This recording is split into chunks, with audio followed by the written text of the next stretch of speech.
I pushed off working on the show today quite a bit because there's so many other things to do first.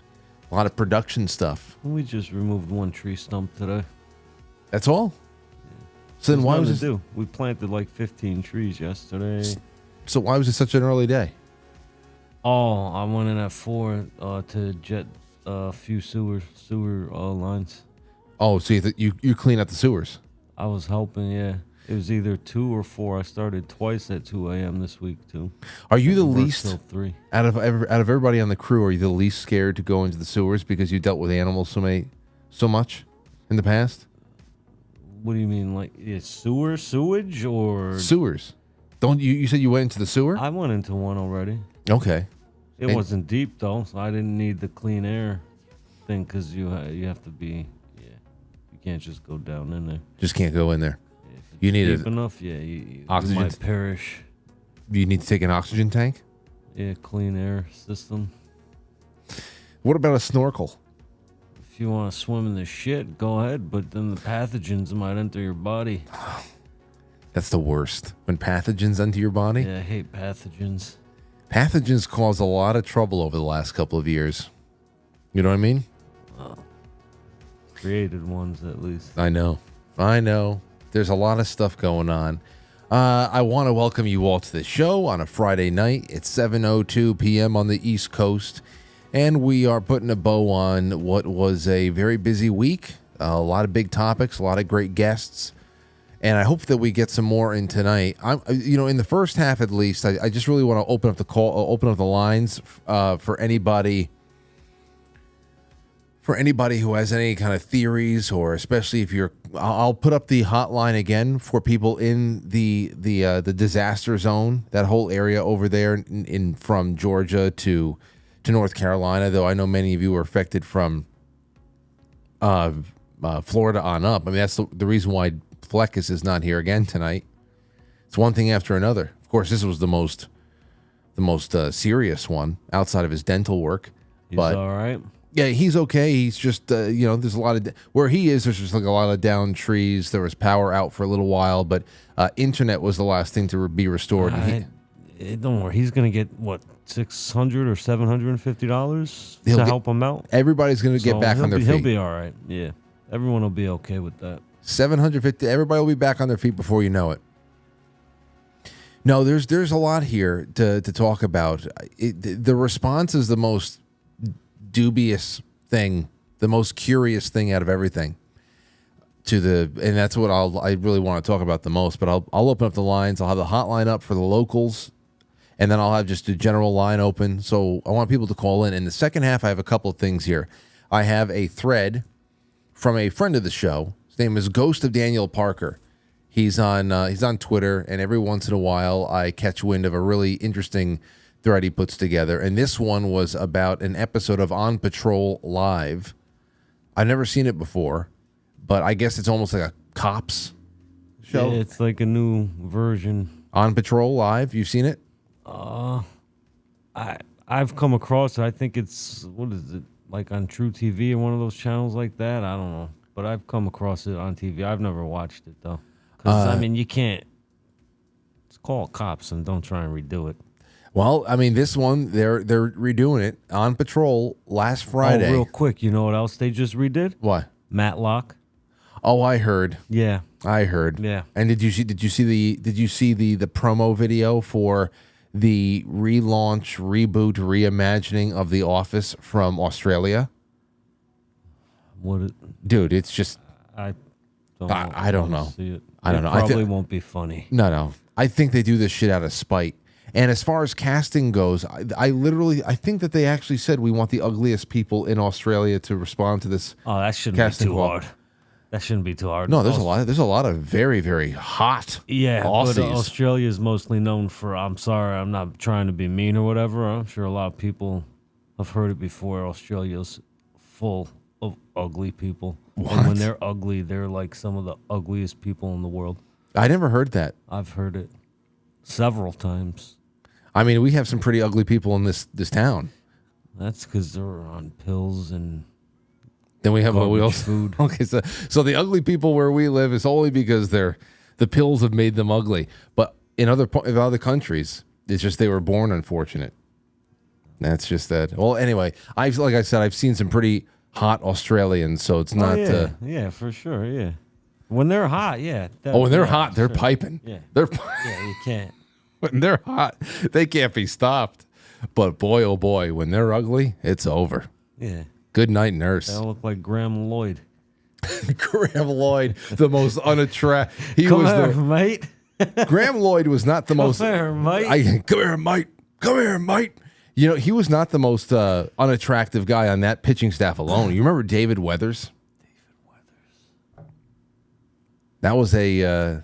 I remember him. I can't picture him. I remember being like 6th grade going, ooh, damn. I can't picture him. What, did he look like Otis Nixon? No. Remember Otis Nixon was like this? Hold on. Let me see what David Weathers actually looks like. Maybe this is just a 6th grade memory that I have. David Weathers, American baseball pitcher. He looks like Brad Pitt or something. Where is he? Nah, he's not that bad looking. Yeah, he looks like Kevin Moss or something. Hold on. He's maybe I went too hard on him. Hold on, wait a second. Nah, he looks pretty fucking stupid. Stop. No, he's a good guy. Yeah.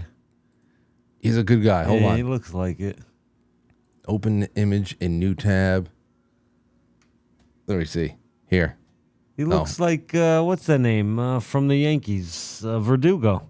Right? A little bit. Nah. He looks like he could be his older brother. Like he has the same skin tone. He has the same skin tone as Verdugo, but he doesn't look like him. Anyway, I don't know. He looks like the kid that always shit his pants in elementary school. David Weathers? I don't think he should. You know what? Maybe he did shit his pants. Hold on. Now, let me you would just randomly smell shit because he shit himself and he waited for it to crust over. I'm just waiting for it. That's a true story of someone I went to elementary school with. They shit their pants. I remember in lunch and then in recess, I'm like, yo, didn't you go home and change? He's like, I thought it would have crusted over by now. That's what he said. That's Graham. That's Graham Lloyd. He's not an ugly guy. He's big. He's a big bird kind of a looking. He looks pretty stupid. Who stands like that? He's not standing like he's throwing the. That's his throwing the ball. He just walks around like that all day. Graham Lloyd. Hey, listen, when the chips were down. Yeah. He was running out of that bullpen to get into a fist fight. He was reliable. Very reliable in a fight. Great teammate. So, there's that. The Yankees can recapture their former glory. Yeah, well, I don't know. We'll see what happens with all that stuff. They're in the playoffs. That all starts tomorrow night, and that's what I love about our week that we usually spend in the in the Adirondacks is that it's usually that first week of playoff time. And this time we have 2 New York teams that are in it. So get to, dip in on that a little bit and whatever. Okay, so did you hear about Lyle and Eric Menendez? The Menendez brothers? No. No, what? They may be getting out of jail. Really? Yeah. Now, I don't know what's going on. They have a new... Whoa, what's the matter with you? Whenever I think of them, I know they have that new show out, but I always think of Sammy don't. Sammy don't. San and Stan Sweet. See, hold brother, on. Sweet brother. Sammy don't. I have to get that for after the intermission. It's a very quick thing. It's a very quick line, but it's funny. They are getting a lifeline as the district attorney mulls new evidence of sexual abuse that may lead to resentencing over parents' grisly 1989 slay. They're murdering their parents. Now, I don't know what's in this documentary. I haven't seen it yet. I've heard a lot about it. I heard a little bit more about it this morning with Tracy when we were doing the morning show. But I wonder why whatever evidence they have, District Attorney George Gascon announced that new evidence of sexual abuse against the brothers will be reviewed more than 30 years after the notorious trial that captivated America. We're not at this point ready to say we believe or do not believe that information, the DA said, but we're here to tell you that we may have a moral and ethical obligation to review what is being presented to us and make a determination. If they get freed, they need to get that dude to play the Joker or something on the right. Look at him. The Joker? Yeah. Eric. Is that Eric Menendez? Yeah, Lyle The just. other one looks like Mr. Clean on meth. Yeah, Lyle gets said to hell with all the hair. I wonder if that's really Eric's hair then. Is that a new picture? God, he looks like a creep, bro. He's another one. Looks like he randomly smells like shit because he shits himself and sharts, and he's just a weirdo. Just keeps going. Won't stop. The 1989 Eric and Lyle Menendez blew their parents away with a pair of shotguns in their Beverly Hills home. They're tiny. They're tiny. They're walking around like this. They can't even stand all the way up. This is the smallest house in Beverly Hills, and that's where they all lived. The brothers shot their father, music executive Jose, a total of 5 times and needed to reload before finishing off their mother, who crawled in agony on the floor. Damn. I mean, it's just... So I wonder what the evidence is, and wouldn't this be crazy? I thought I'd never hear about these two again. Of course, documentaries, they're made all the time, especially when it comes to killings and murderers. I mean, this is... People just go nuts for this stuff, but I didn't think it was going to be relevant in a way where they may actually get resentenced and there might be a way out. There's also been a Bigfoot that was caught on camera. Did you see this? Where? In the woods somewhere. It looks like he's just sitting Probably back. outskirts of Schuylerville. Maybe. All I'm going to say is this. This Sasquatch has found the most perfect place to sit back, smoke a joint, and just relax. Just watch this. That's how they've never been found. They've been so stoned, they just wander in the woods and they're just lost all the time. Here they come. Look. He's sneaking up. The guy's sneaking up. He's just like playing with a branch. And then, look. He sits up to look at, who is that? Look. Do you see that? He can hear. That actually might be real. Let's see. Looks forward. Now, the face looks a little bit rubbery to me. I don't know. It's just their skin is very leather-like. Look at that. Who is that over there? What the? Hey. He was just enjoying tickling himself with that branch, and all of a sudden, another pesky human. So, I don't know about that. Did you hear about this, though? One last thing before we kick off into the show. This is from The Guardian. Did you hear that people are getting salmon sperm injected into their faces? Maybe they'll grow gills. Perhaps they will. This is a real thing. And, of course, the ladies are doing it more than anything else. Kim Kardashian and Jennifer Aniston have a new treatment done. They have a few questions. Let's see here. Life can be so disorienting. 1 minute you're minding your own business. The next thing you know, someone says the word salmon sperm facial. Jarring, to say the least. This is what has happened to me recently, which is why I'm now doing it to you. Sorry. I heard about the salmon sperm facials because reality star and nipple bra purveyor Kim Kardashian recently talked about getting one. And they're pretty much injecting this stuff into their faces, which is nothing compared to, foreskin, like with the Sandra Bullock and all them stuff. Why are they resorting to that though? They have access to the adrenochrome again, don't they? I do, dude. This is also very weird. It's just also very weird. This is actually not as weird as some of the stuff we've already seen. All the restaurants with cannibal themes and then all the skin treatments that actually have to do with, discards of baby foreskin and it. I mean, I don't know. When people are putting shit on their face, their own shit on their face. Oh, I'm sure. They put it in the fridge and then this chick, she's like smearing it on her face. But wait, is that for real? Yeah. That's not just out of some kind of a sick fetish. It's a treatment. It's a skincare treatment. She, I guess, uses or some shit. Everything's a skincare treatment. She smears the shit all over her face like she's a piece of toilet paper.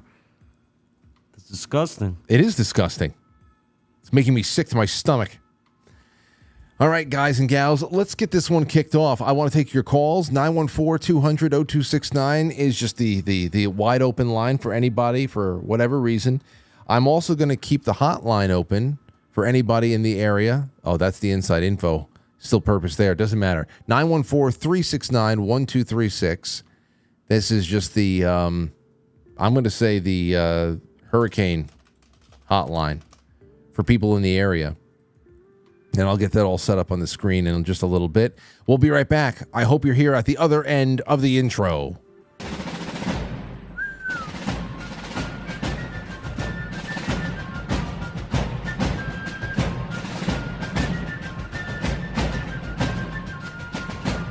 You let one ant stand up to us, then they all might stand up. Those puny little ants outnumber us 100 to 1. And if they ever figure that out, there goes our way of life. It's not about food. It's about keeping those ants in line. That's why we're going back. Does anybody else want to stay? Let's ride!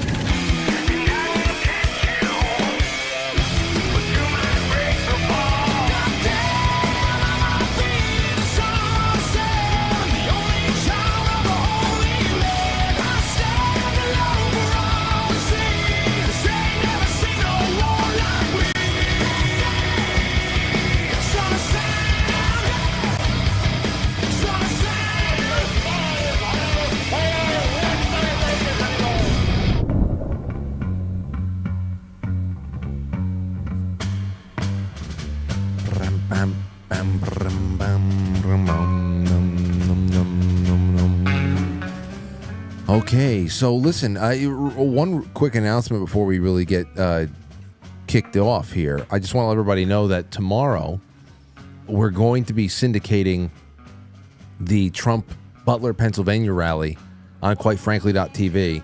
I know there's 10,000 places to watch. Now there's 10,001 because we've gotten back on the horse with our engineering and with the and the after-hours programming is becoming more and more frequent. We're getting our legs under us again, so we're also going to get back into big events again.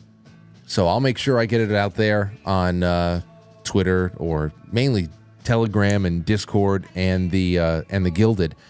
That's how I get a lot of that those off-peak programming posts out to everybody. Just let everybody know, like last night when I was telling everybody when the changes was going on between Bigfoot episodes. And it was a lot of fun. And that's what we're going to have this weekend. So we're getting back into the syndication of big events just to throw a little bit more into the mix there on quitefrankly.tv. So, okay, what do we got going on? I have a lot of big mysteries. Big mysteries. And they're infuriating because a lot of lives are still at stake. And God knows how many lives have actually been lost. We don't know. So we started off this year in January with Book Club.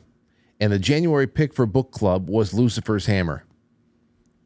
You had the tension of this comet approaching Earth. Was it going to hit? Was it going to barely miss? All of a sudden the margin of error became less and less and less, and it was a direct hit, and it was not good. It was not good for us Earthlings. But you know what? That was not even like the first half of the book. It was a really, really intense way to start the book off. But everything else, the main part of the story was the hereafter. That's where it was all about, the survival, being brought back to the primitive.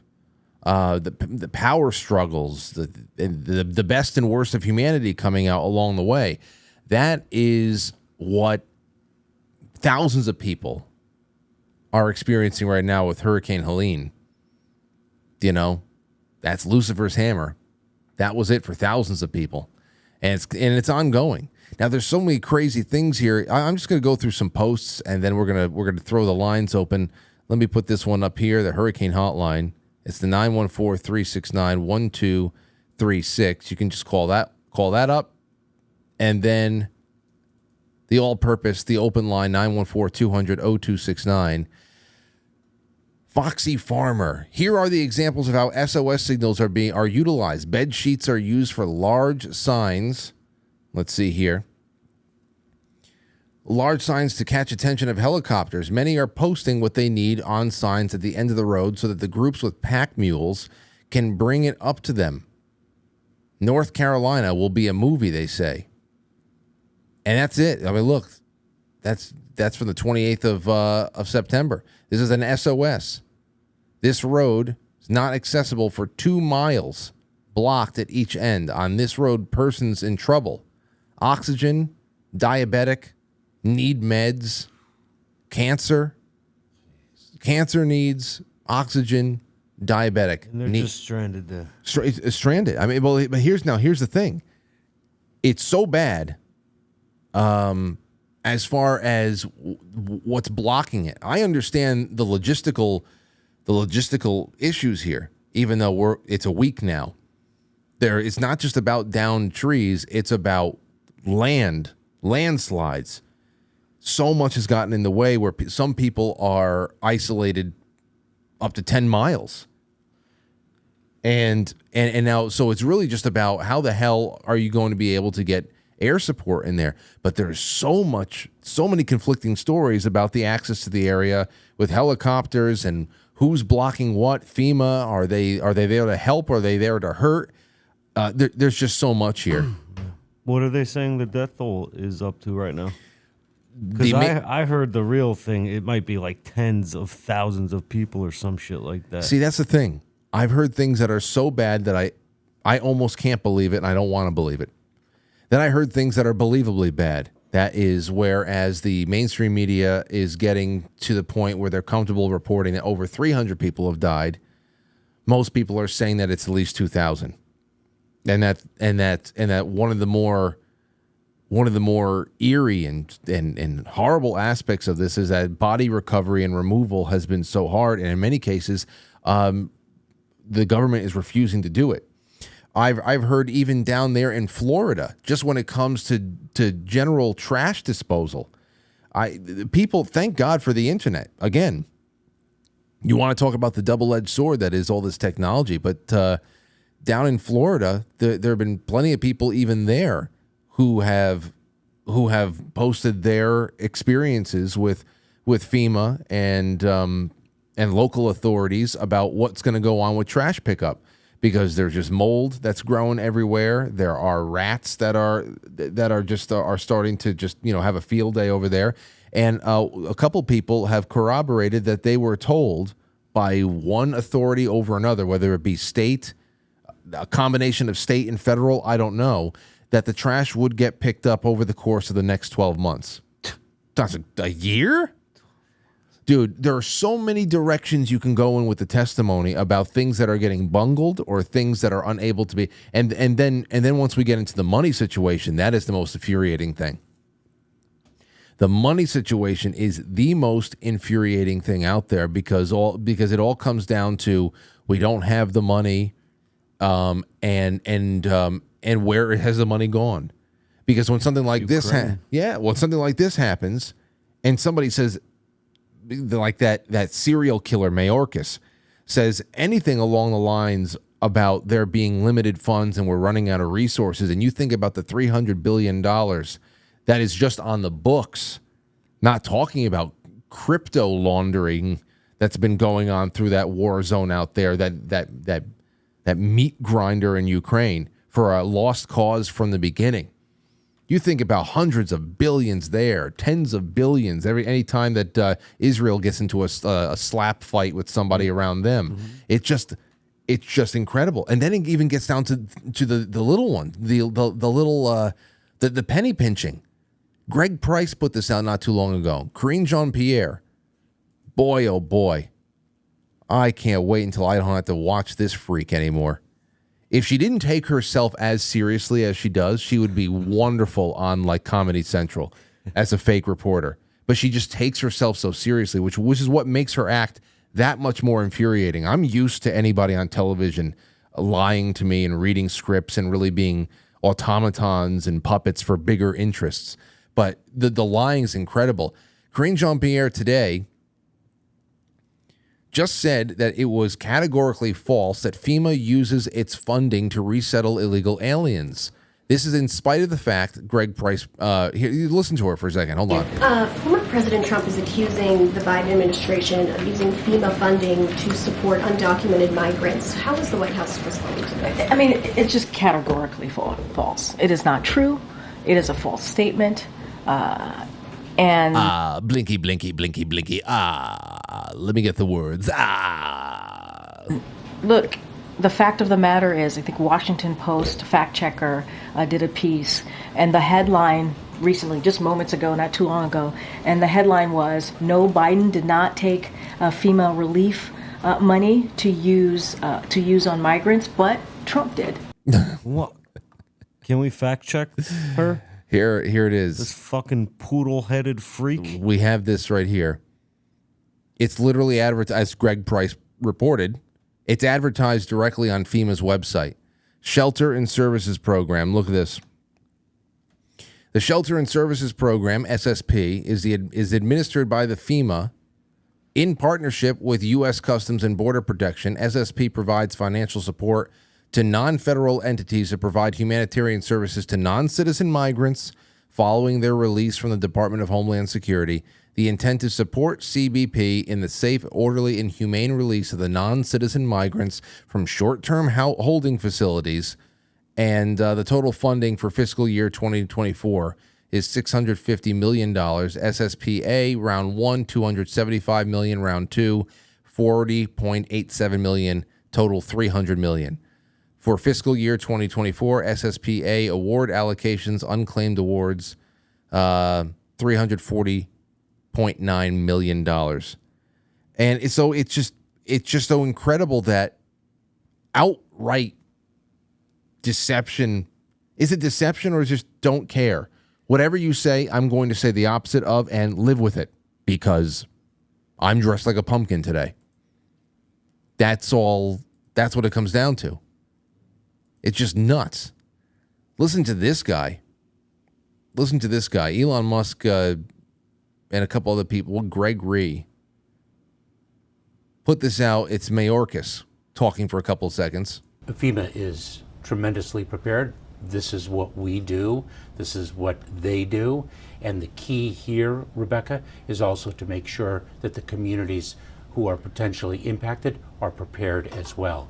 And it's not just hurricanes and wildfires, also extreme heat, which certainly some parts of the United States are already experiencing. Secretary Alejandro Mayorkas sounding the alarm on FEMA funding right after the devastation of Hurricane Helene. Listen. We are meeting the immediate needs with the money that we have. We are expecting another hurricane hitting. We do not have the funds. FEMA does not have the funds to make it through the season. You would think we don't have the funds to make it through the season. We're going to get pummeled by hurricane after hurricane. If that really is something that you have got to prepare for, why is it, again, why are you sending money anywhere else? At this point, if a nation can't defend itself somewhere else on the other side of the world, if it needs the entirety of the world to stand up and be there to hold it up while it gets battered and beaten, it doesn't deserve to exist. I just don't care. Let it go. Let it go. Because we got three. Can you imagine this? Just imagine what kind of a situation we're in. What kind of situation we're in. It's not about, damn it, we have to work this out. We need the money. We have to find the money. No, it's really just about what do we do with these people? That's all I'm thinking about. I'll tell you something else. It really is one of those things where I don't care about the weather manipulation theories right now.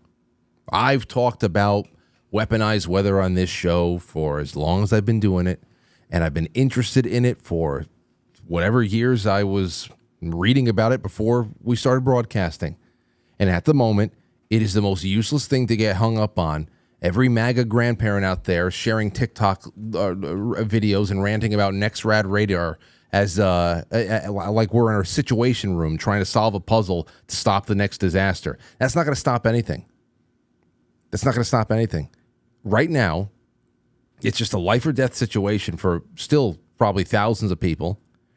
And what is playing out in the media is just one of the only question that I keep saying to myself is, what are we going to do with these people? Because it's not a matter of, hot potato, they're bumbling again. No. It's this. A lot of it is deliberate.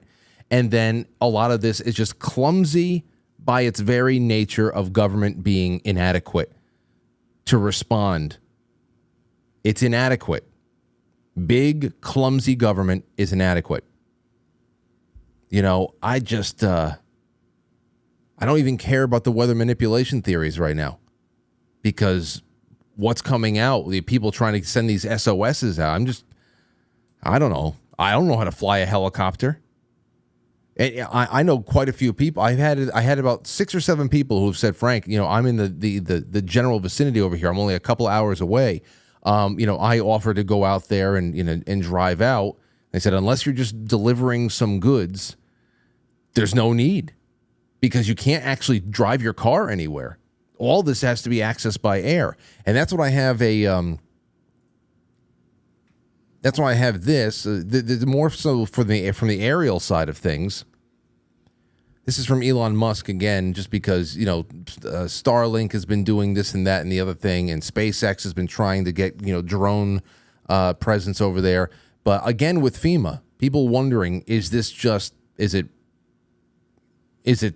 just bungling, big government bungling, and they really don't have the resources because it's been allocated to, war zones that it serves multiple different purposes, not just the freedom of Ukrainians who continue to go to the nightclubs every night. But there's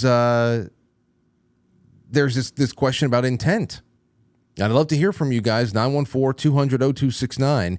I just received this note from SpaceX engineer.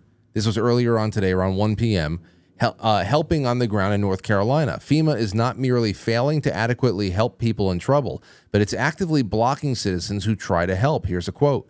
Hey, Elon, updated here on the site of Asheville, North Carolina. We have powered up 2 large operating bases for choppers to deliver goods into hands.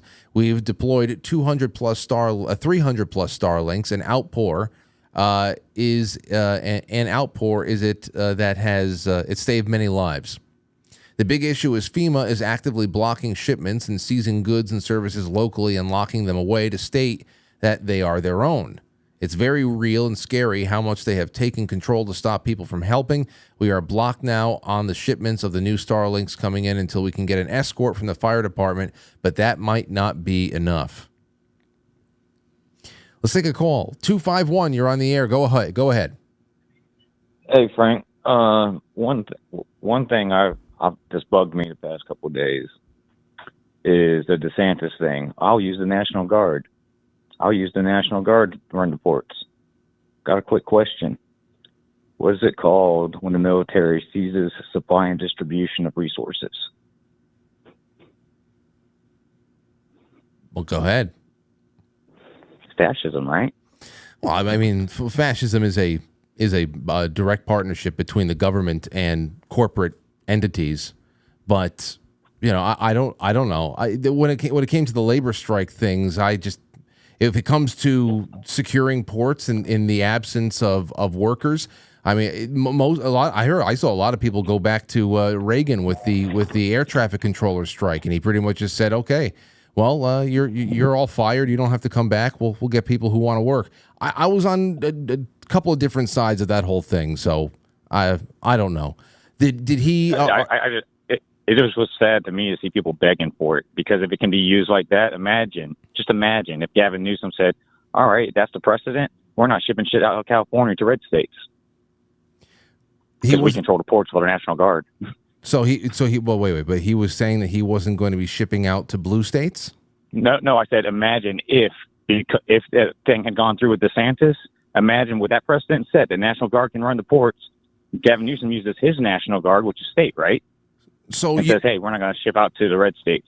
But wouldn't that be too different? Seizing control. But when you say seizing control, you're talking about securing them in during the time of a strike where there's nobody really. There's less and less dock workers there, and which is in itself a national security issue.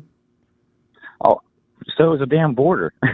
Oh, I mean, I know, but now you're jumping. Okay. What I'm saying is that my fear is people begging for the military control, which leads to the isms, right? That's what concerns me, is people begging for that. Because, and let's call a spade. We're a soft country. We don't grow our own food. We don't hunt our own meat anymore. I get that's you. Why we're begging for this. I get you, and you know, but and let me just say, and thank you for the call, because I did read just a little bit. It was just headlines and banter and comment sections about the DeSantis thing, but it seemed like it was just about being able to bring in some help from the National Guard in Florida to secure ports that were, you know, largely unattended or would be unattended during a major East Coast strike of longshoremen. So I didn't, I think that's within the, isn't that within the, perfectly, I guess it's really up to the Constitution of Florida, whether or not the governor can deploy the National Guard for reasons like that. But that doesn't sound like it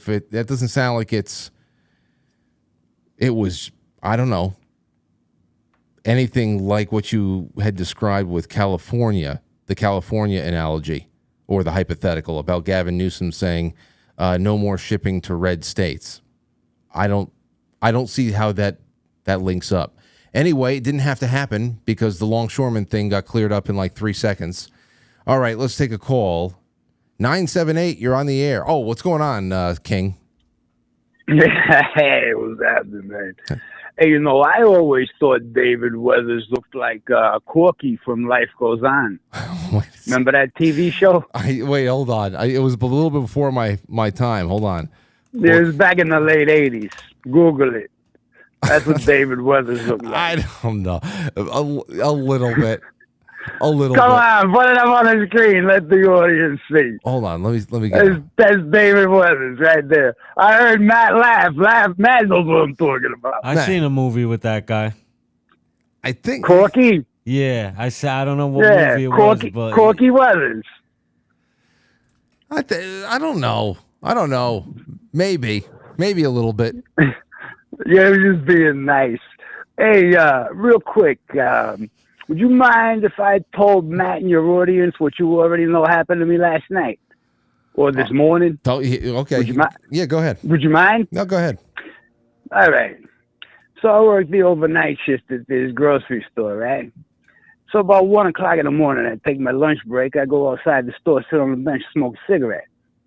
Sitting there, and this like big tour bus goes by. I'm like, oh, gee, what is it, a rock band in town, right? Literally about 15 seconds after the bus passes, 3 police cars start flying up behind the bus, all lights flashing. Well, you know what that is. An escort. For? Well, I know the answer, but if I know, I'm posing it to your audience. We all know. I don't have to say it. You know what I'm talking about? We all know what they was escorting here in the fucking Lowell. You know what I'm talking about? They ain't gonna do it during the day. They're gonna do it under cover of the night. What do you think, Matt? Because you know people be out there throwing rocks at them, and I'd be the first one. Okay, so Matt got it. He said it. Illegals. Yep, absolutely. So pretty much. What else could it be? So you saw Skinner didn't come to town. Yeah, I know. They did. Skinner isn't coming to town.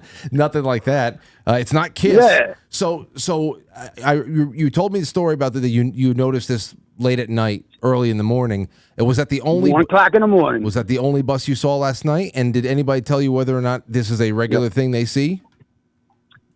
Say again? Is this a regular thing? Did you ask anybody about it and they tell you? No, I told my manager, and he just shook his head. He agreed with me. He's like, these motherfuckers. Yeah, I mean, come on, everybody. We know what's going on here. You know what I'm talking about? This is the first. Well, they were flown over here. At least they got a plane over here, better than a bus, right? No, they were definitely flown to where King is. He's in Massachusetts. There's no doubt about it that they were flown into some kind of flown first. Yeah. Well, they're doing from Canada. Didn't you see the James O'Keefe shit? They're coming in across Canada too, to a town it could be. upstate in the Adirondacks. It could be. It could be, but they're going into county airports and they're getting into buses and then they are distributed like over here what they were doing at Costco. It's just insane, and it's been going on for so long. It's just some people are starting to see it for the first time now, and they do it at 1, 2, 3 o'clock in the morning. Yeah. Yeah. Yeah, they know what they're fucking doing. Hey, you know what's funny too? We got this fucking floor guy, right? He cleans the floors at night. Comes in about like maybe 2, 3 in the morning. So I happen to wear my I got this nice Trump shirt. I think you've seen it, Frankie. It's all the American flag backdrop, and it's got the greatest president ever dressed as Captain America, right? So I wore that the other night, and I had an overshirt, my concealed carry shirt, everybody. Yes, I do have a concealed carry shirt for obvious reasons. And then this guy is such a fucking asshole. I try to explain things to this guy, right? And he's like, me no speaky. Yeah, of course you don't, right? So I try to explain to him the hand gestures. So you know what he does? He holds his phone up to me and makes me talk into the phone so he can have it translated for him. I'm like, this motherfucker. So this old lady comes up to me in the morning, right? And she says, Santino, she says, I just had to come see you and say, I need that shirt, right? And I says to her, I says, well, you know, I says, I was wearing a shirt over it. But once the Mino Speaky floor cleaner came in, I said I took the overshirt off so he could see it loud and clear and let him know his days are numbered here. She goes, thank you, Santino. I needed that today. You see, you're lifting people's spirits. And thank you for the call, King. Thank you, sir. All right. Well, if that's the first bus he saw, then I'm surprised. I guess it's just they're taking it region by region. But that's what I'm talking about. It has everything to do with what's going on in down the East Coast along the path of that storm. It has everything what's going on. I mean, but there's the bigger thing of intent, though. That's the bigger thing of intent. There was a follow-up to that SpaceX tweet from Musk, and he said this. This was like 2 hours later. SpaceX engineers are trying to deliver Starlink terminals and supplies to devastated areas in North Carolina right now, and FEMA is both failing to help and won't let others help. This is unconscionable. They just took this video a few hours ago where you can see the level of devastation, roads, houses, electricity, water supply, ground, internet connections completely destroyed. FEMA wouldn't let them land to deliver critical supplies. My blood is boiling. So I don't know where it goes from there. There's other things. I just want to throw it all out there. Spencer Smith. There's a lot of from the ground updates that are here. He said, just got off the phone with a pastor in the midst of the flooding of Tennessee and North Carolina. He is in one of the most devastated locations. He verified a few things about the situation. This was from today at 11 a.m. Almost all help is being done by private citizens, mainly churches.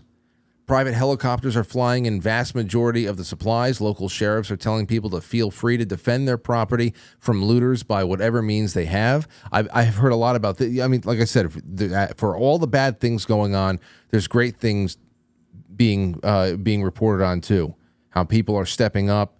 I'll probably donate all of the super chats from tonight as well as a portion of last night's to that Grindstone Ministries again, because everything I see from them seems really, really, really nice. There's other things that I've been finding. Let me get around to that in just a second. But let me see. The local sheriffs, that's another one of those silver linings here. WROL, without rule of law, is happening in some areas, which means looting, robbing, etc.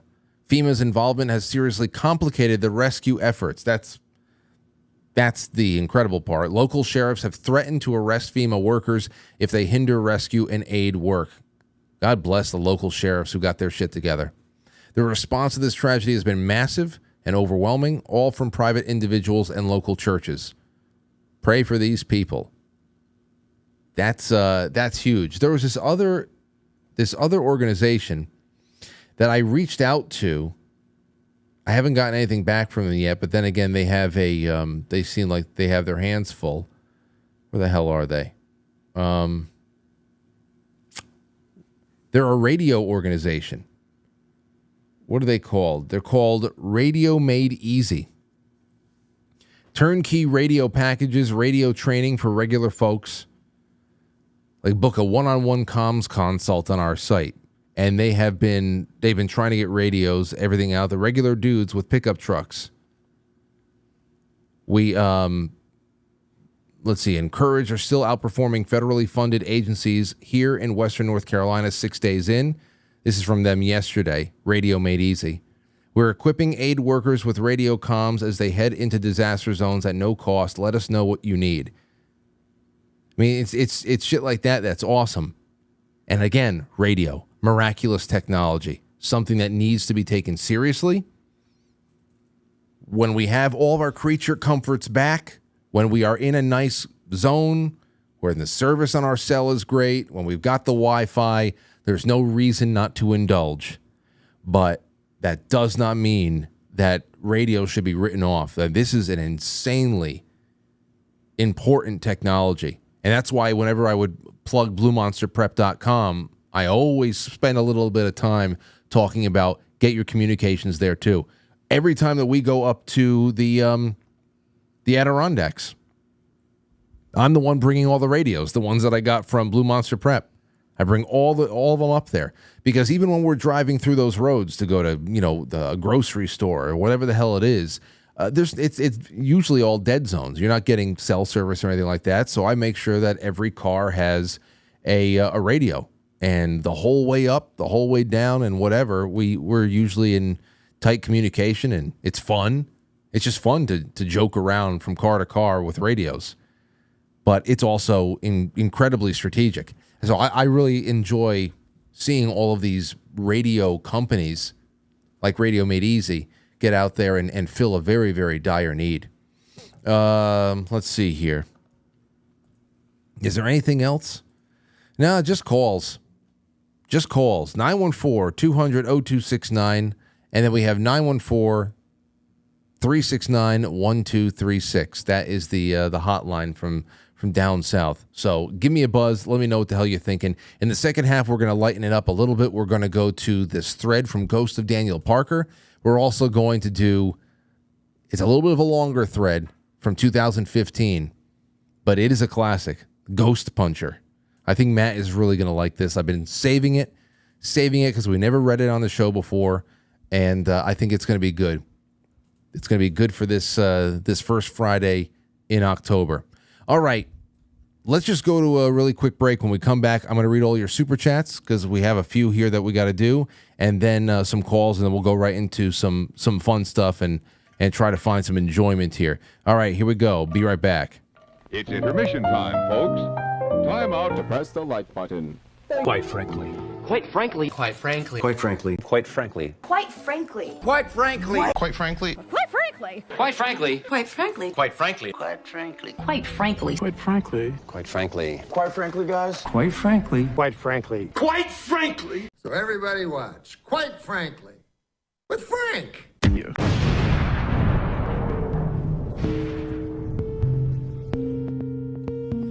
Boom, boom, boom. Okay, so here we have it. Had some calls coming in. We'll get to those in just a second, too. 914-200-0269 is the open line.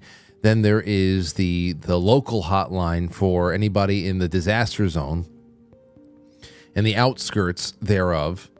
914-369-1236. So let's get to a couple of super chats, and I will pick from your calls that have already started to trickle in. All right, first one up is Gino. Gino says, a great hearing from Giovanni last night, Giovanni Gulanello. I'm probably just dumb, but is there a good way to look up shows with specific guests from the past? I feel like I can never get it to work right. Love you, Gay Matt and family, Francis. Thank you. Thank you. We're very appreciative of you and your support, especially of Matt, who's working through a lot these days. And we are, as far as that goes with the archives, I got to figure it out myself, because I would love to go to a place like Rumble. I have my personal archives, and I can just type in the guest name, and I'm sure that it'll all come up. But that's on the raw file I have over here. But I don't know if it's the same on Rumble, which has a I would have to say Rumble and BitChute are the most complete archives that are available on the internet, because I've had to do so many purges on YouTube.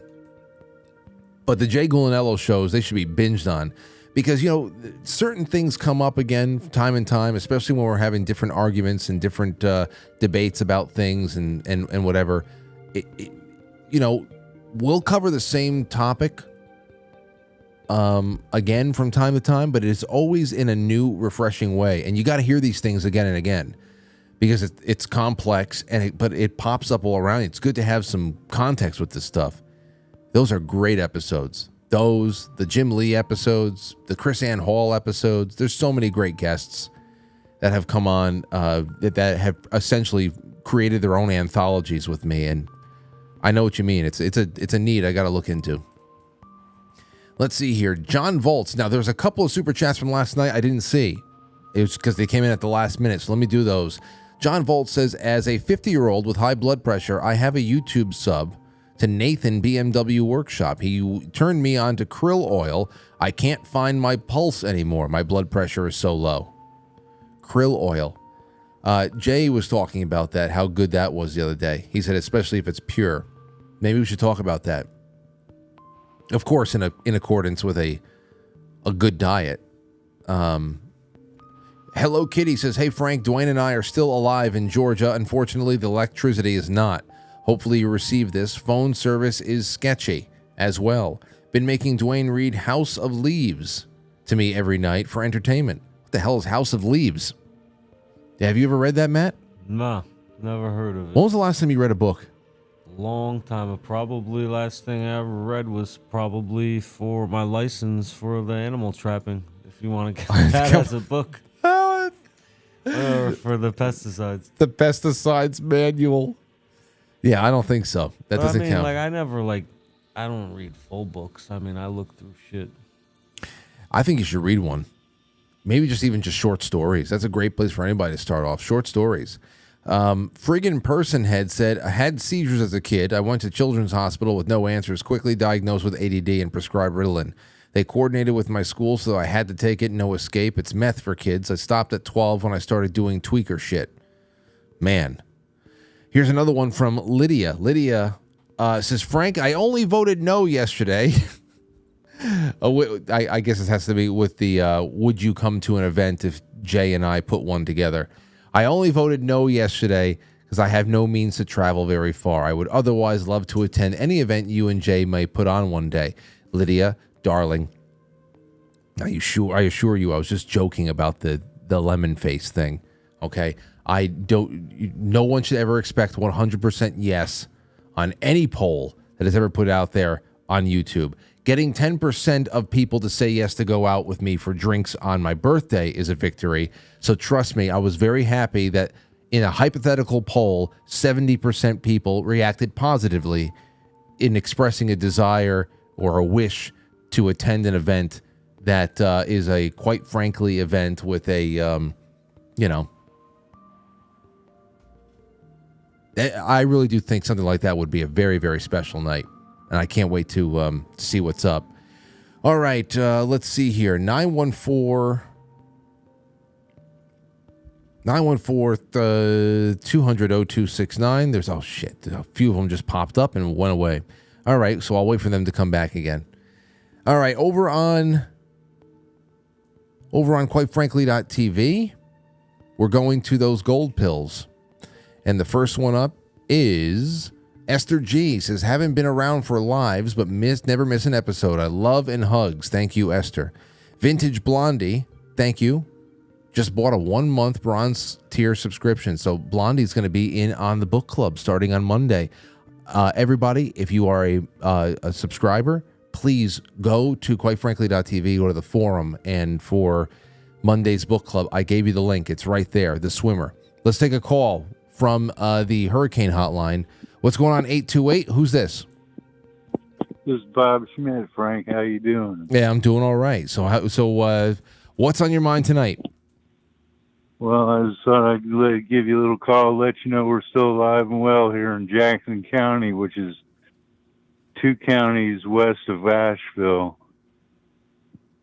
Okay, so how bad was things for you? Well, it wasn't too bad. We just got a little bit of rain, but fortunately we didn't get the wind. But we live up in the poor folks section up in the mountain. Okay, so we had a caller 2 nights ago or a couple nights ago that was on the western tip of Tennessee. I don't know. Thankfully, you're outside of the worst parts of it. But do you have any kind of insight that you want to share? People that you know there, or anything else, or you just want to report that you're okay? Yeah, I'm just good. I went and saw my doctor today. She said she witnessed 4 people get swept away under a bridge in the floods. Not good. And that's your local doctor? Yeah. Okay, so so what? She lives two counties to the east, or what? No, she lives over in the next county over. Okay, well, I hope it's bad up here. Okay, it's bad up here, Frank. It's going to take a long time to put the pieces even halfway close to being together. Well, I hope that you keep it together out there, and let us know if whatever else you learn. I mean, it's good that he only had a little bit of rain and no wind. But the doctors seem close enough to disaster, seeing people washed away.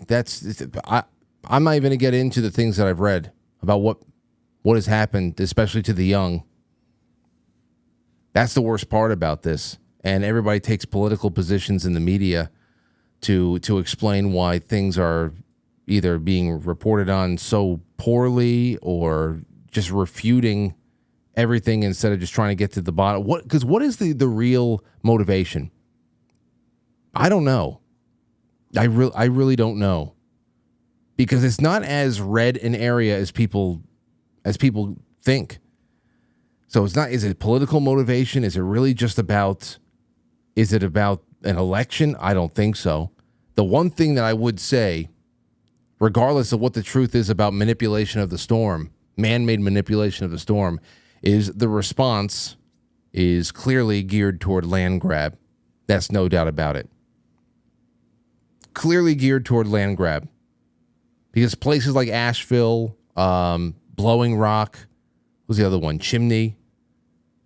Those are. It seems, from a canvassing standpoint, they seem to be filled with Kamala Harris sycophants. So political and electoral impacts can't be the whole story here. It can't. What's going on, Zoso, dude? How you doing, my man? I'm doing all right. Good to hear from you. Well, I got to tell you, this whole disaster it rubs me the wrong way. To say my blood is boiling is an understatement.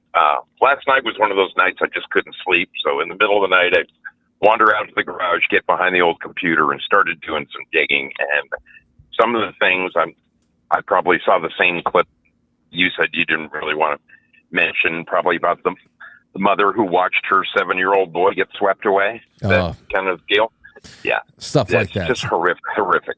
But I saw some interviews with people who own private helicopters who flew into the disaster zones, and what the hell, we'll help. And a guy found an elderly couple stranded. He rescued the wife. He was going to fly her all the way back into a safe area, and he saw people, boots on the ground, sirens and all, and he thought, okay, I'll drop her there, and I'll go back and get the guy. He drops her off there, and the authorities tell him, absolutely positively, do not go back and rescue the husband. and I mean, the guy did it anyway. But you know, they said he would be arrested. There are other people who hike back into their homes only to find notes stapled to their trees saying this property is deemed unsafe. These are some places where the houses are still standing. Nothing happened to them. Just the driveways or the roadways in got washed away. Well, I saw. And they're saying I saw body cam. I saw body cam footage of business owners who were you know, intercepted by local law enforcement to prevent them from going into their own businesses to try to recover anything that was salvageable after losing everything. And I mean, there's so many little things, and you can say, okay, was this just some chain of command? Is it craziness all over the place? And there's hiccups in chain of command, and there's hiccups in protocol, and nobody knows what they're doing, and everybody's making mistakes at the same time. I have to imagine in a chaotic situation like that, people are. But you would also think that common sense and common decency in a place where you don't know the protocol, you would think that you would hope that human beings would say, okay, listen, I don't know whether or not you're supposed to be riding this helicopter and taking things into your own hand, but definitely go back and get this old man. You know, absolutely. I mean, where's common sense? That's what I think is paramount. Is they want that land where the lithium is, come hell or high water. They're going to prohibit people from going back onto their property so they can seize that land any way they can get it, and it's just a crying shame that, I mean, it reckons me back to the Hindenburg and the humanity. You know, how there are people willing to spend their own dollars and with their own equipment and go in and save people. And they're saying, if you do that, we will arrest you. It stinks to high heaven. It does. And it's a week now, man, because if there are people out there, if they are alive in the woods somewhere, but that's good in itself. But if they don't have anything to eat, if they don't have anything to drink, even though the waters have calmed down, they're still surrounded by devastation. And what are you going to do? So it's just heartbreaking. You know, first thing in the week, a young woman called in. I think it was Monday when you put up the very first. You know, if you're in the disaster zone, call in. And the woman called in and said, hey, I know this guy. He's big time. He goes in and he rescues people on his own nickel. He's bringing in heavy equipment and all this stuff. And I think she gave his website or whatever. Those are the kind of people that you want to donate to, because I'm hearing that donations to like the Red Cross and that kind of stuff are being diverted away from where they should go. People are saying, if you really want money to make a difference, get it to the private contractors and get it to the local churches, because they are making a difference. Yeah. Get as local as you can. So I don't know. I just followed along with that one place, and I'll go back and give them whatever the hell else I can after tonight's show, only because they seem to be on the ground there, and it's all immediate. So already there is a leg up when you deal with an organization that has no middleman, and because middlemen have to get paid, you know. So that's it. All right, thank you, Zoe. Have a good weekend, bud. All right, take care. There you go. There's Zoso, dude. Take another one. 424. You're on the air. Go ahead. Hey, buddy, it's Carlos over here in Hollywood. How are you? Hey, Carlos. What's going on over there? I got a couple things. You know, I think this whole thing going on with the hurricane and FEMA is a land grab. You had mentioned that earlier. I've been, you know, obviously watching some of the reports, and including yours, and seeing what everyone is saying. And someone had pointed out how FEMA's mission statements basically have changed, and it's very DEI. It's very equity, inclusion, and all that stuff. And I've been reading. I started reading earlier today, so I haven't gone through it. But when you do go through their new goals, it sounds very, you know, World Economic Forum DEI to me.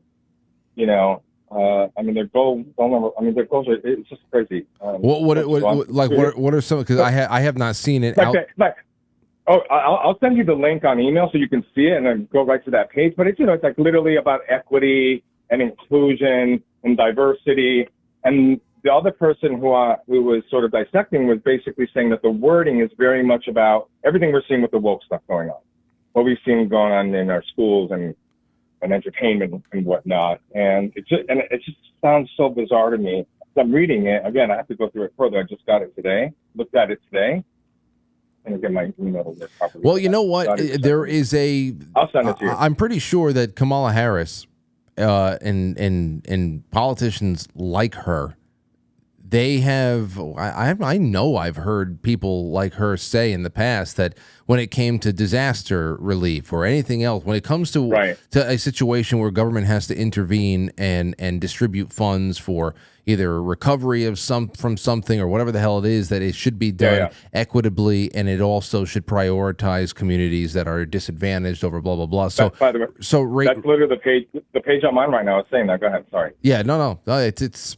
And it reads here, and they bold. Here's the thing: they bold certain phrases, which I find really interesting. For example, in this equity and action section, it says FEMA must direct its resources to eliminate disparities in these outcomes. Underserved communities experience differences in how they are prepared and respond to disasters. Of course, sounds logical, but then they veil it and they bold certain phrases like this. It'll be interesting to have you look at it and see what you think. And they have 3 with subsections in each one. But including their workforce, they talk about it's just it's a great this is what they do, and it's a land grab. It's a land grab. I mean, I feel like this is Lahaina all over again, and East Palestine all over again. And but in any case, I have I spoke to remember last week I told you about the friend of mine, and we got into a thing and arguing over fact and fiction and all that stuff. And I spoke to him yesterday. I was sending him articles on what FEMA was doing and not doing in the local reports and whatnot. And he says to me, well, his ex-boyfriend is a reporter for ABC News. He was national, but then, he became a local. And he's in Nashville, actually, in Asheville, North Carolina. Completely the opposite. Yes, it's a disaster zone, but completely, I was saying that all this stuff about that we're hearing, the on-the-ground reporting was all conspiracy theory. Despite the fact that and I just don't understand. They're lost, man. I'm just giving you they're lost. Huh? They're lost. Yeah, they're lost. Completely lost. Yeah. And by the way, he cites ABC News as Charles is his name, the reporter, and he's ABC News and the whole thing. And I said to him, so on the heels of the the debate with ABC News, where one of the moderators was Kamala's sorority sister and Dana Walden overseas, who's her best friend, you don't see how any of that is colored. Doesn't see it at all. No. Thinks that I'm a conspiracy theorist. Yeah. That's what it comes down to. And listen, and thanks for the call, Carlos. You can't get around to people. It's impossible to talk to people like that. It's it. And it's sad because it's dangerous because unless you have something completely frivolous to discuss with them, okay? Whether or not the new Joker sequel with Lady Gaga is going to bomb, which it seems like it is going to fucking tank. I don't know. Seems like it's going to tank. That's it. Those are the only conversations you can have with people now. So land grab looks like it. No doubt about it. But there's so much more here. There's just no urgency. There's no urgency. There is just the mealy-mouth public relations nonsense when it comes to addressing everybody's concerns and what's obviously not happening. And as far as FEMA and any other organization that should not exist, that has no constitutional basis of existing, it turns into, it doesn't matter if it is FEMA, it doesn't matter if it is a local federal education fund program for textbooks in a small little suburban town in Kentucky. It doesn't matter. Whatever the size of the budget is, it's going to be corrupted by ideological factors, and there is going to be a skim, there's going to be a grift that is going to go on for a long time until the whole thing bottoms out, and then there's scandal, and then that gets swept away too, and then it gets rebranded and all that stuff. But when you talk about something like FEMA, which operates with hundreds of millions, if not billions of dollars, and you plug race and equity into all of that shit there too. Then what? Then all you need is some declaration of an emergency declaration. Anything, racism as a declaration. Of course, that would be done. Let's take some of the FEMA funds and we can divert it over here. All those block grants that go to the states for highways and education and Medicaid and all that stuff. The states have discretion of where they want to use it. Why do you think FEMA is being used on people who are not even Americans? It has got to go. That's why this is not about some kind of a parliamentary issue or an accounting issue. It's just every time this shit happens, all I think to myself is, what are we going to do with these people? What I have to look at that serial killer with his perfectly shaved head, probably as smooth as a porpoise. That man, Mayorkas, shaves like a serial killer. I can see him shaving himself so close to the skin that he bleeds, and still he goes farther. I gotta be clean. I can see it. He's such a freak, and I mean that's a. What do you do with a guy like that? What do you do with these people? I don't know, but that's the real issue here. I mean, it's life and death. And they're out there categorically denying what is printed on FEMA's website. Categorically false, said Sideshow Bob. It's on FEMA's website. What are you going to do? Okay, all right. A real quick break. When we come back, we're going to do this thread from the police thing. I think Matt's going to like that. Then we're going to go into Ghost Puncher. I'll be right back. This is Jay with Car Guys New England, and you're watching Quite Frankly.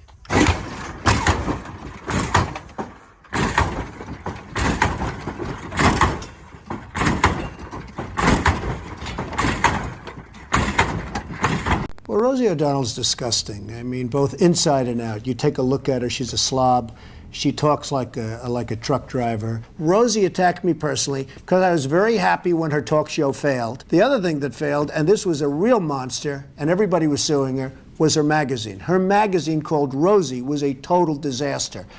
So I loved it. I gloat over it. I think it's wonderful because I like to see bad people fail. Rosie failed.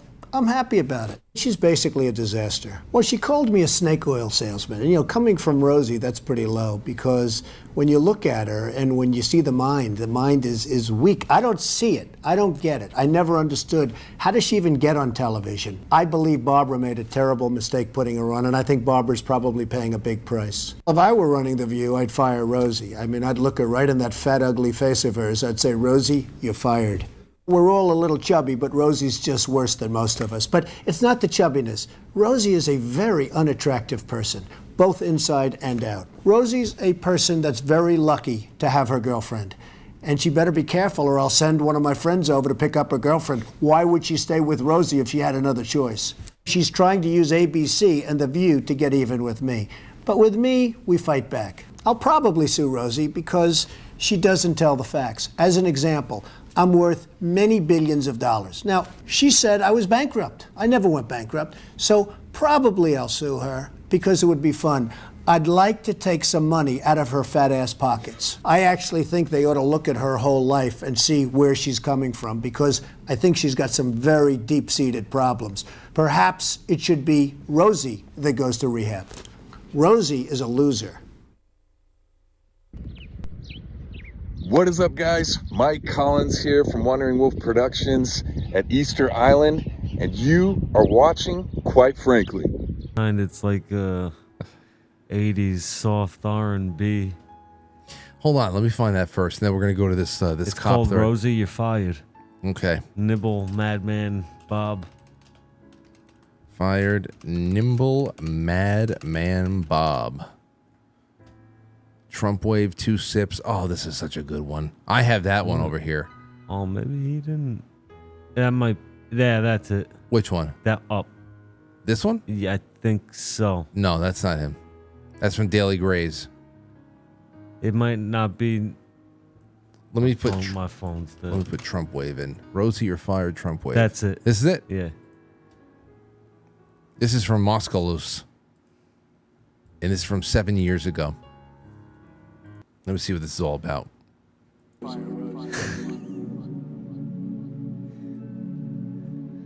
mean, I'd look her right in that fat, ugly face of hers. I'd say, Rosie, you're fired, you're fired, you're fired, you're fired, you're fired. He's the best. He's the best. We're all a little chubby, but Rosie's just worse than most of us. But it's not the chubbiness. Rosie is a very unattractive person, both inside and out. This chills me out. Rosie's a person that's very lucky to have her girlfriend. And she better be careful or I'll send one of my friends over to pick up her girlfriend. You're fired, you're fired, you're fired. I'm going to listen to this in the shower tonight. Classic. Yeah, I'm gonna save this. If I were running the view, I'd fire Rosie. It's very relaxing. I'd look her right in that fat ugly face of hers. I'd say, Rosie, you're fired, you're fired, you're fired, you're fired. Oh, I like it a lot. Let me put this into my my network content. I'll download that later on. That'll be great. Damn, thank you for introducing me to that. I know. I have all the Trump waves. I have all the best ones saved on playlists. Good stuff. I like it. Okay, now listen to this. Here's the ghost thread I want to do with you. Well, not ghost, the cop thread. All right, from Ghost of Daniel Parker said, did anyone see On Patrol live last Friday? It took a true detective-esque turn about halfway through the episode. The initial call for Toledo, Ohio Police Department was that the officers walked in on an orgy at an abandoned church. What? And the participants fled the scene. Maybe it was Dirty Mike and the boys. Could have been. As the female cop approached the church, the male cop already on scene tells her that this is the second night in a row. Second night in a row that the trespassers were chased from the premises. Why was he already there, though? I don't know. Maybe he was incognito doing some detective work. It's difficult to make out what he says next, but the subtitles state that transgender sexual abuse. Transgender sexual abuse. So I don't. It's nuts. I don't know. When the cops enter the church, there appears to be a bootleg bar set up in the basement. Looks like a very cozy place. A painting of an old man hangs menacingly above the bar. I searched for the artist but couldn't find a name. The host asks if the painting is symbolic. Indeed, the gesture of placing a hand over the mouth in an occult or underground organization signifies silence. The first rule of Fight Club is you do not talk about Fight Club. The officers ascend the stairs and enter a room on the next floor where an air mattress is suggestively surrounded by chairs. I guess it's like a stage. A painting of a lion's face with one side visible and the other lost in shadow is positioned behind the chairs toward the mattress as if the beast is watching over the scene. On the wall, a white ceremonial garment hangs against a red curtain background. In alchemy, red is associated with the masculine, active principle, often called the sun, while the white represents the feminine, passive principle, often called the moon, the union of opposites. The police officers enter another room to find another mattress and more chairs. They also find a metal trough. A decaying sanctuary is barely visible in the background. Let me see that. Look at that. I guess they're cold plunging or something. No, that's just where if they don't come inside, they shoot it in there and then they all drink from it. It's a communal cum trough. Cum trough. Oh God, dude, stop! You're making me That's sick. what it is. I'm just saying. Why would that's they need? what reports say. Why would that be such a big trough? Because that's it. They're part of a cult, and that's what they have to do. They all have to, in their head, that's how they become one. A Bible is found on a table surrounded by sexual lubricants. The fact that they all ran away, they should have been kneecapped. This suggested satanic inversion. The desecration and mocking of Christian rituals and symbols are typical of black mass traditionally performed. Today, such acts would be dismissed, perhaps even celebrated as transgressive, just consenting adults not harming anyone. However, the scene takes a disturbing turn when the camera pans over to reveal the presence of children's books and toys. What the hell, man? This always makes me sick because I've seen this in other crime scenes too, where children were rescued from places and there would be like toys strewn around and things like that. And I look at the toys and I think about the day that they were manufactured, what they were meant for, what happy homes they were going to end up in. And then you see this in an abandoned church among all this other subversive satanic garbage. And you're like, who the hell was this to appease? What the hell were all these books who were they mollifying with this stuff? What could be more transgressive than violating the moral norms that prohibit involving children in such debauchery? Somehow, we are supposed to believe that this is the magical line that transgressors never cross. I know that line is crossed, and I know that much of that is ritualistic, but in my heart, I always hope that, okay, it's an abandoned church. Maybe this was what was left over from an after-school program at the church from years ago, and it had actually nothing to do with these freaks that were hanging out there at night doing whatever the hell. That's what I pray. So we know that more often than not, it's not the case.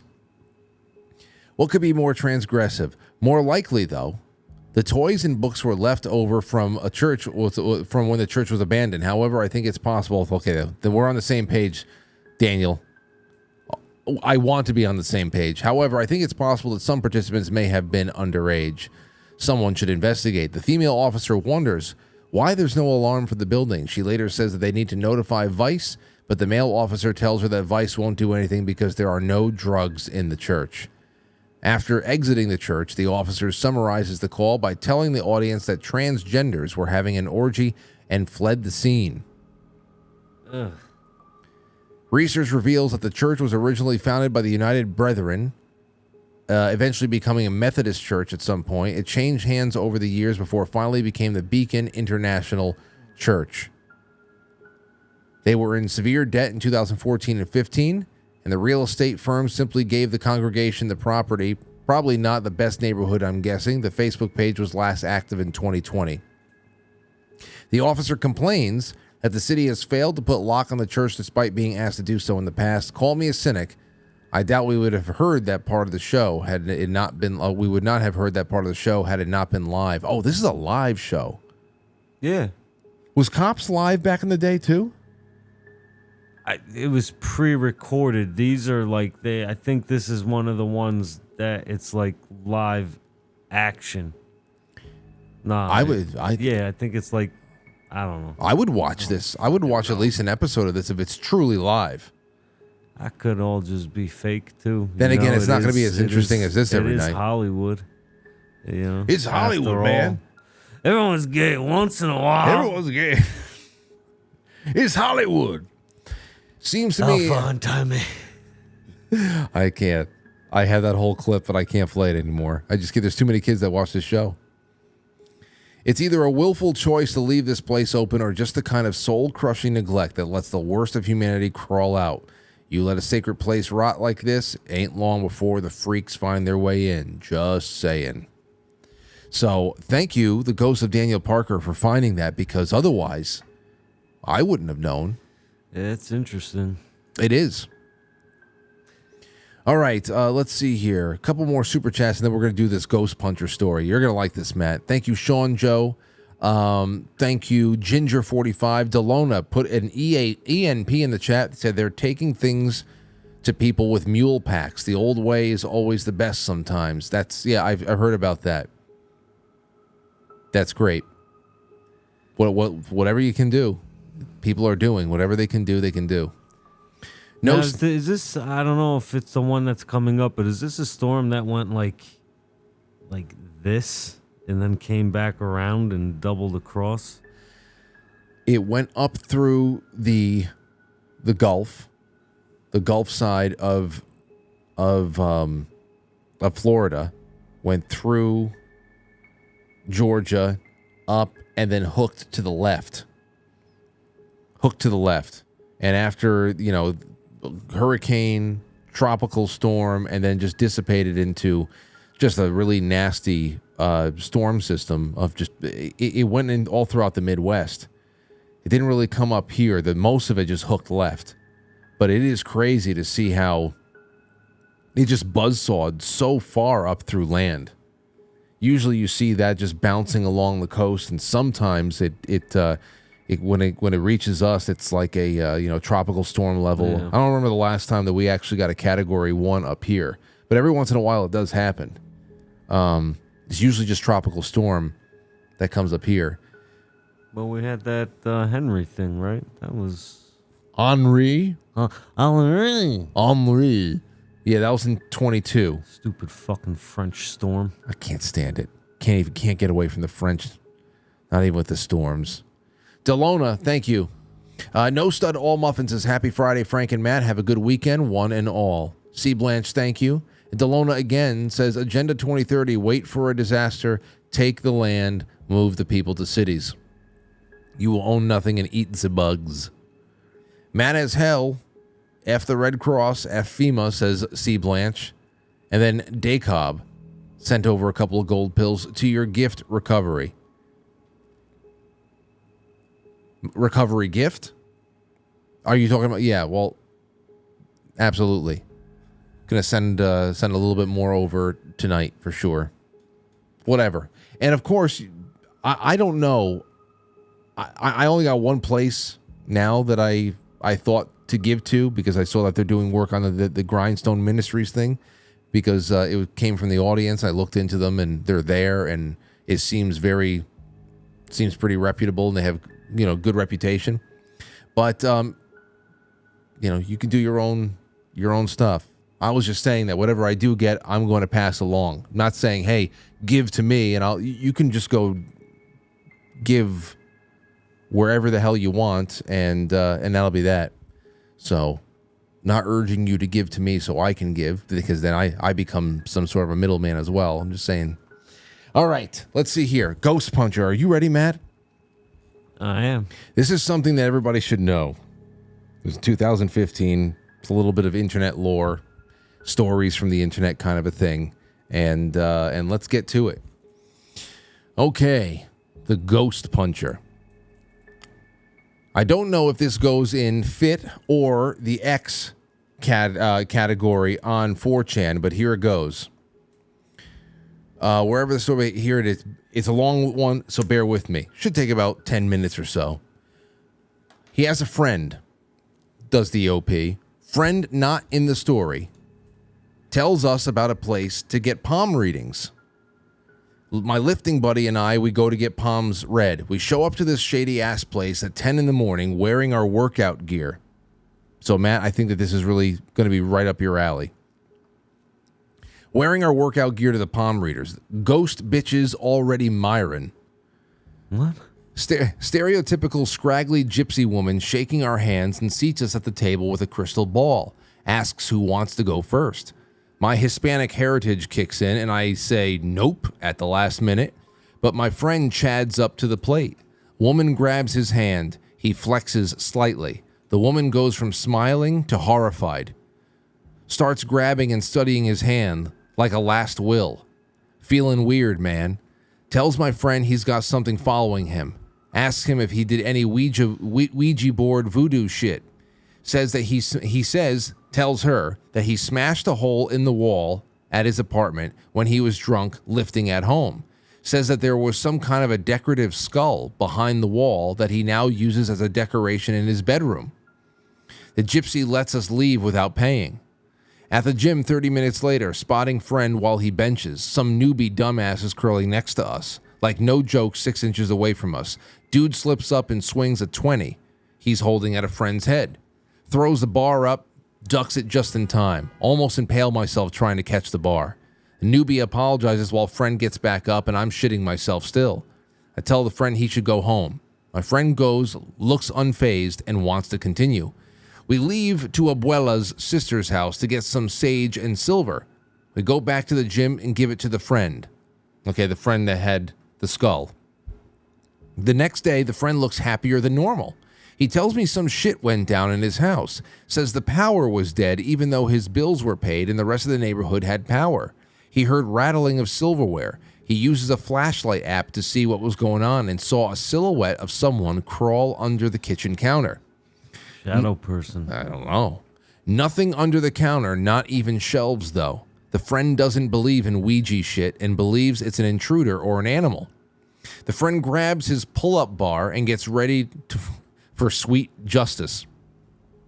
Yells obscenities while patrolling his house. Says he sees what looks like a small humanoid creature crouched in his weight room. He gives zero fucks and tosses the pull-up bar at the window. Shatters like a lanklet kneecap squatting. Thing nowhere in sight, though. Friend then starts to consider the Ouija shit. Calls other friend for advice. Our lifting group has some odd characters. Johnny answers and tells him to burn sage and carry the silver. Answered? Johnny, please. Not that one. So this other guy in their lifting group, Johnny, answers and says, burn the sage. Burn the sage and carry the silver. Says he'll be by with some holy water, so he drops off the holy water. I'll call my grandmother tomorrow to help. She's one of the medium people.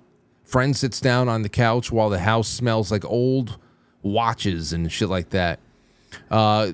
Looks at the sage, dried up and out, goes up to his pocket for the silver. It's melted. Instead of warm, it was cold. Started to see something dart back and forth across the room. The TV goes off and static comes on. Says a high-pitched screaming filled the house. This is what his buddy with the skull tells him. This is what happened that night, the second night, after he says, okay, something weird's going on. Give me the sage. Give me the silver. And then after the sage went out burning and the silver is just whatever, nothing. Then he sees something running around. Friend gets mildly annoyed after he hears the screaming, walks over to the weight room and smashes the skull against the wall with a fluid motion. Like, imagine walking into a room, tipping over a vase, then going back in doing what you were doing. He did that, except he threw a skull against the wall, then he went back to his couch and sat down. He says the house shook. The screaming got higher and then stopped. The lights go off and on again. He hears numerous footsteps getting closer to him. Tells me he's mildly freaked out at this point. Mildly. I'm very concerned that he said mildly. Says he doused himself in holy water and started swinging as hard as he could into the darkness. Now, this is where I start thinking I had to save this for Matt. The fact that he's all goosed up and he's ready to get into a fucking fist fight with a ghost. But first he douses himself in holy water to get him ready. Okay? So now he's ready to go. Hears numerous footsteps, very concerned, swinging as hard as he could into the darkness. Only hears the wind breaking on his fist, though. He says he heard the footsteps getting further away from him. Screams, "Nuh-uh." Started running around his house and swinging in the darkness. Fucks up his living room in the process. Tells me he swears he made contact with something...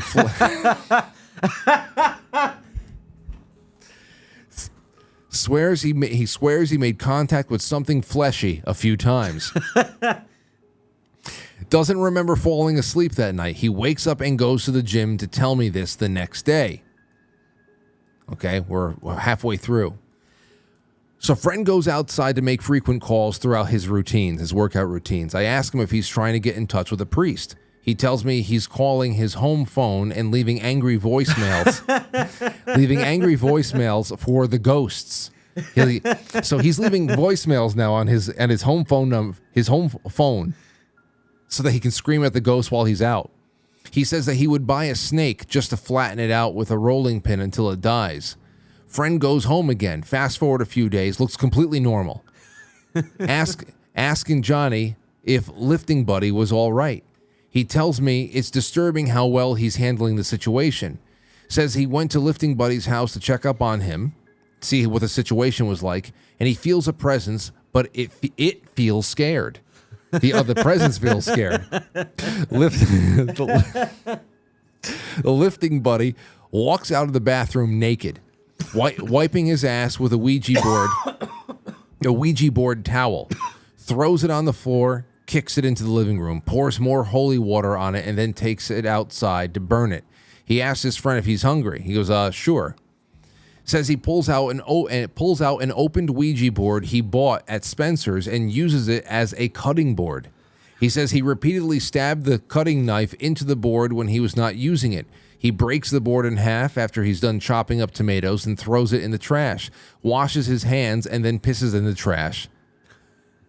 Even I think, psycho. He says, even I think this is disrespecting the spirits too much. They both eat grilled chicken salad, and then Johnny leaves. Says on the way out, the lifting buddy goes into the lifting room to put another crucifix on the wall. He says, "I'm putting Jesus back on this wall," and then he goes to make fun of Lucifer's daughter. Punches a hole in the wall before leaving. Johnny calls his abuela that night. Abuela goes to lifting buddy's house with a priest the next day. This is day 3. Says her abuela and the priest were also amazed and disturbed with how the lifting buddy is fighting the situation. The priest actually cowered and admired the lifting buddy naked on the Satanic Bible. He was pissing on the Satanic Bible that he had bought at some shady bookstore. So he's going all out. He tells the priest that he walked around naked a lot lately and talks shit about Satan. The priest leaves before cleansing the house. Abuela stays. Talking shit about Satan. Can you imagine just walking around naked and just talking shit about Satan? Refuses to flinch at all. Lifting buddy walks back into the weight room. Hold on. Oh, okay, here you go. Abuela stays to do her medium thing. Tries to contact the spirits. Says it was a group of entities that were very pissed that their shrine was disrupted. I guess the shrine behind the wall, the skull. Tells her that they have no power since the lifting buddy isn't remotely scared of anything that they've done. Lifting buddy walks back into the weight room with a dead snake. Abuela says the entities scatter like cockroaches. Check out what I found on the street this morning. Takes out a bit of an apple. Takes a bite out of an apple. It's a dead snake. He throws the snake on the floor, puts holy water on it and salt, kicks it in the carpet a few times before peeling it off and throwing it down to the trash can in the kitchen. Abuela is WTFing at this man's mental strength or ignorance. Tries to contact the spirits again. They keep running from her. Finally talks to no one. Says that they're scared of the lifting buddy. The ghosts are scared of my bulky friend. Abuela asks, what could make them pass on? Says that they did black magic to get revenge on some asshole landlord way back when. Says that they had incriminating shit to shame his family within the wall with the skull. Abuela tells the lifting buddy what he needed to do. The lifting buddy goes to the weight room, makes the hole in the wall bigger by throwing a 15-pound weight through the wall, finds a folder with records of some sort. I'm not lying about any of this, I swear, and especially this next part. Lifting buddy flips through the papers, then wipes his balls with it. Abuela is horrified. He crumples them up and throws them into the corner of the room, tells the spirits to piss off, and then punches another hole in the wall.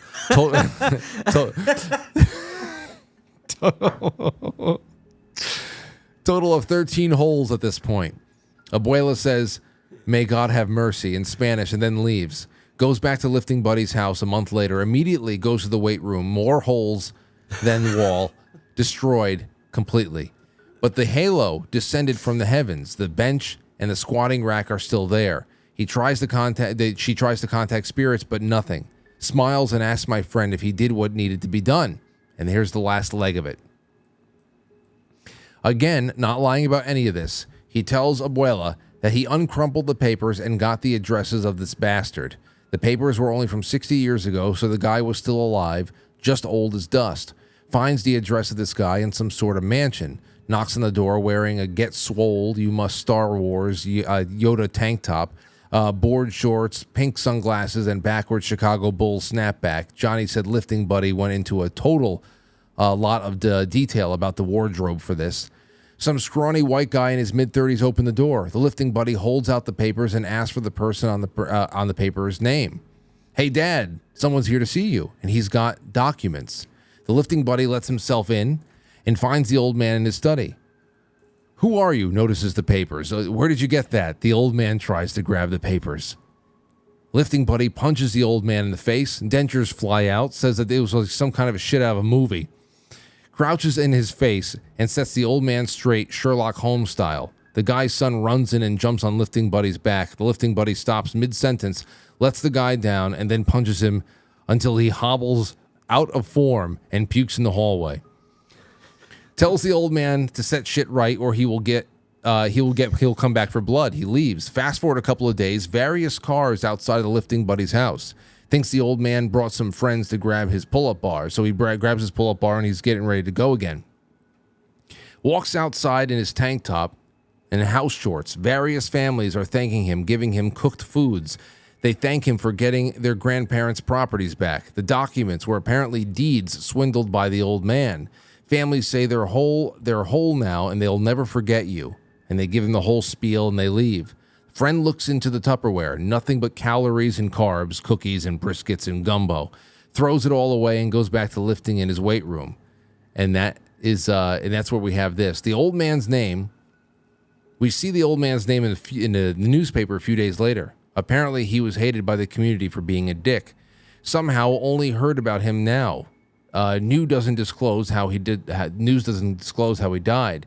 I don't know if it was from the Lifting Buddy doing more damage than he should, or the ghosts getting their own revenge, or natural causes, and hasn't had any paranormal problems since then, except for one. He says he went to the kitchen for a late-night non-cheating snack and saw full-body apparitions. They smiled at him. He says he grabbed an apple, head nodded while taking a bite, and walked back out to his bedroom. He stopped halfway and turned around and said, "Holy fuck, you guys were real?" The spirits fade while smiling. The Lifting Buddy goes to sleep. The Lifting Buddy still lifts and doesn't name shit like this. He still does it to this day. No one F's with him since the ghost puncher incident. Abuela Myers every time she's around him, and I think that the priest told his priest buddies, the church, because everyone mires and cowers in grace twice as hard when they are around him. Again, none of this was made up. No walk the dinosaur 10 shit. My friend legitimately beat up a bunch of ghosts. Can you imagine that? I could, because we know someone that can beat up demons. I actually know two people that I can see doing this, especially from the person you're talking about, not a bodybuilder, but there's other people that I can see that were just so goosed up and would actually just start swinging, going throughout the whole house and putting, I hit something fleshy.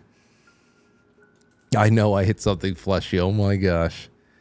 Well, there's a tale from the internet. It never gets any older. All right. K. Corvin 2400 says, actually catching you live with the hubby. Love your show. It's where I get most of my news. Well, he didn't get your news the last 15 minutes. You got a little something else. I hope you enjoyed it. The last week proves what you say all the time. They hate us, but we hate them too. And oh, Matt's gay. See, Matt, you've really changed people for the better.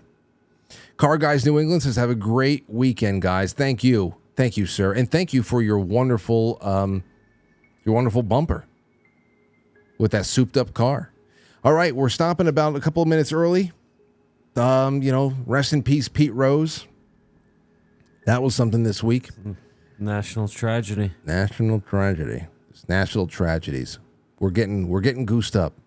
But I'm ready for it. I'm ready for next week. Next week, we're going to be live on Monday. Everybody, Monday we'll have Noor Bin Laden on with us.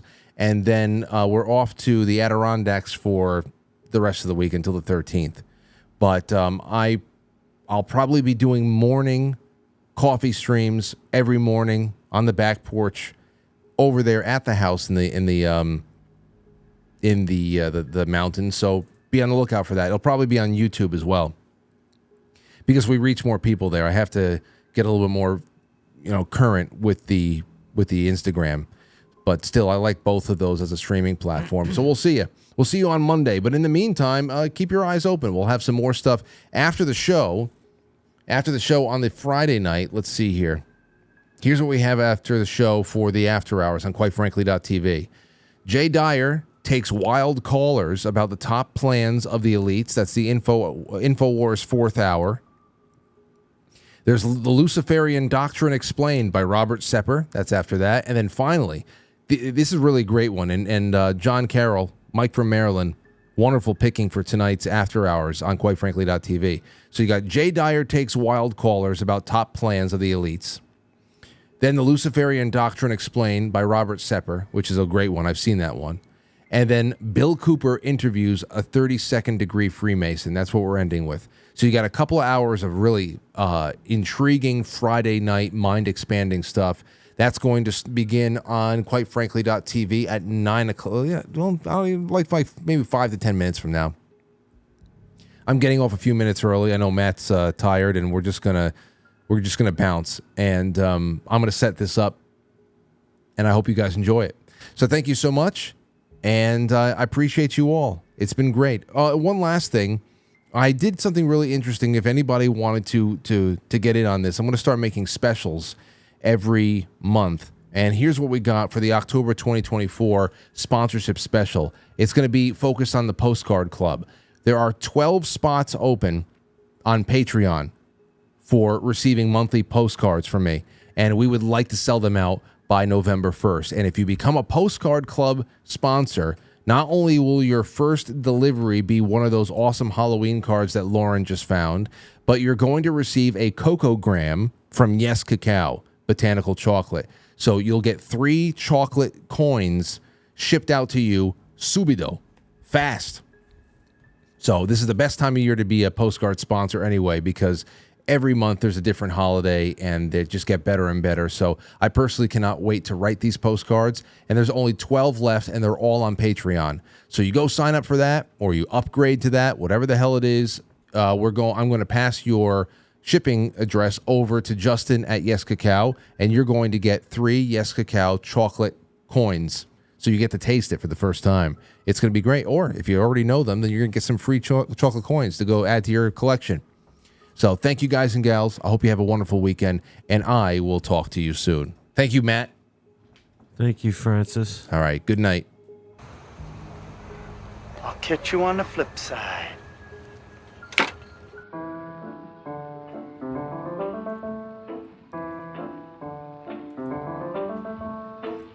Quite Frankly is filmed before a live studio audience, and our super chatters are as follows. Car Guys New England, Jay Britz, Gino, and from last night, John Volts, Hello Kitty, Friggin' Person Head.